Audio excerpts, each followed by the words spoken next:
Er det normalt, at forældrene bekriger hinanden, og kan barnet egentlig mærke det, når forældrene de ikke kan sammen? Der er rigtig mange forældre, som ikke bekriger hinanden. Desværre hører vi om alle dem i pressen, hvor det går rigtig skidt. Ikke? Det var faktisk også derfor, jeg valgte at skrive den her bog. Men ja, og børnene kan helt klart mærke det. Og de børn har jeg også snakket rigtig, rigtig meget. Selvom forældrene ikke siger det, så kan de godt mærke det, Ja. at der er dårlig stemning. Ja, det kan de. Man skal være rigtig god, tror jeg, for at skjule, hvad for nogle dårlige følelser man har for den anden forælder. Fordi så kan de lige, altså børn er jo rigtig gode til at høre de ting, der ikke bliver sagt, men også tonefaldet, det bliver sagt på. Så det kan godt være, at de sørger for at sige ordentlige ting om hinanden, men man kan jo godt mærke, at man måske siger, ja, men det er fint, at du skal afsted med far, og så man i virkeligheden ikke synes, det er i orden, så kan barnet godt fornemme det. Ja. Hvad var det hårdeste ved at blive skilsmissebarn? At man skulle flytte ud af det ene hus, og skulle man flytte frem og tilbage. Så altså den der nye skilsmisseordning var helt klart den hårdeste, og du ikke så dine forældre på samme tid? Ja.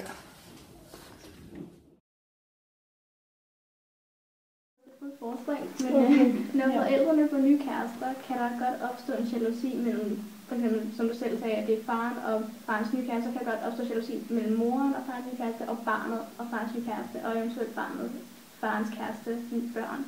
Ja. Hvad kan man gøre for at undgå det?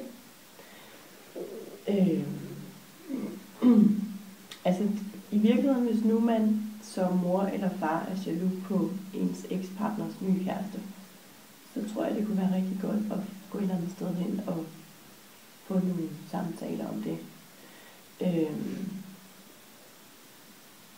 For at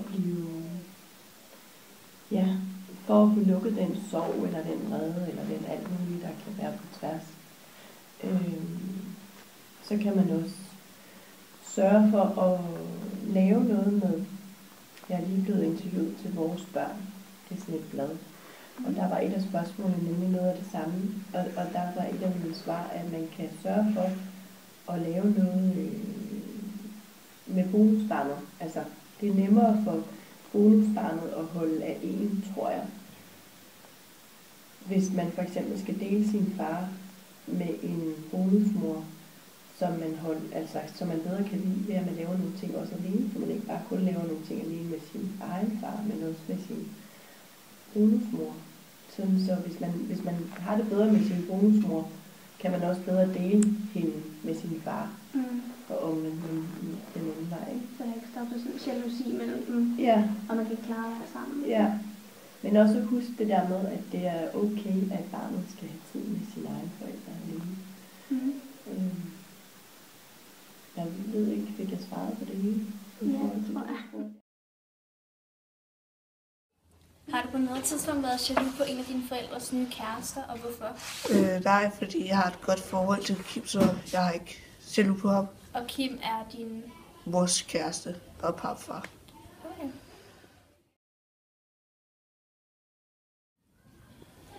Er dit liv blevet dårligere eller bedre, siden dine forældre blev skilt, og hvorfor? Det er blevet bedre, fordi nu laver vi mere sammen med det enkeltvis, i stedet for at skal skiftes med at lave noget med dem. Og så synes jeg, at vi taler mere sammen med den enkelte persons meget, i stedet for at tale med den ene og ikke den anden. Ja, og de skændes ikke mere. Det er også rart, dine forældre, at de ikke skændes, hvis de skændtes. Det gjorde det, men vi så ikke så meget til det.